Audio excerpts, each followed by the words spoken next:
রাজধানী আগরতলাতে এখন পানীয় জলের সংকট, মিলছে না নিয়মিত পরিষেবা।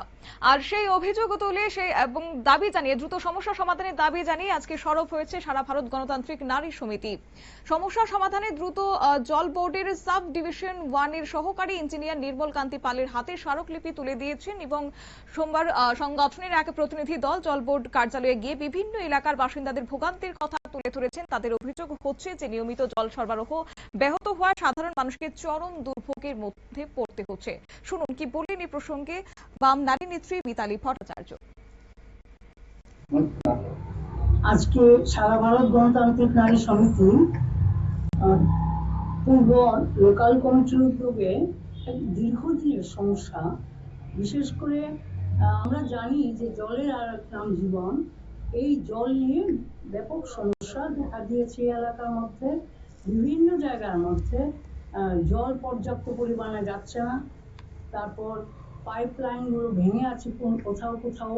স্মার্ট সিটির কাজ করতে গিয়ে পাইপলাইন ভাঙছে, সেখানে দাঁড়িয়ে পোকা মাকড় ওই পাইপলাইন দিয়ে যাচ্ছে মানুষের বাড়ি বাড়ি, এবং জলের নির্দিষ্ট সময়সীমা থাকছে না।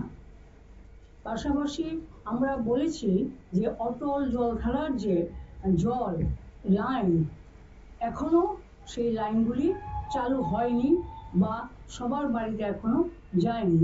এটা গোটা আগরতলা শহরেই এই অবস্থা চলছে। তো আমরা এই সমস্ত বিষয়গুলো নিয়ে আমরা এখানে এসেছি। আমরা বলেছি যে প্রতিদিন জল পরীক্ষা করবার জন্য, কারণ এই জলের মধ্যে যে জীবাণুগুলো, পোকা মাকড় এগুলো যাচ্ছে, তার মধ্য দিয়ে জলবাহিত রোগ, জন্ডিস থেকে শুরু করে, সেটা শুধুমাত্র এই ধলেশ্বর এলাকার মধ্যে যে ঘটনা সেটা না, আগরতলা শহরের বিভিন্ন জায়গার মধ্যে দেখা যাচ্ছে।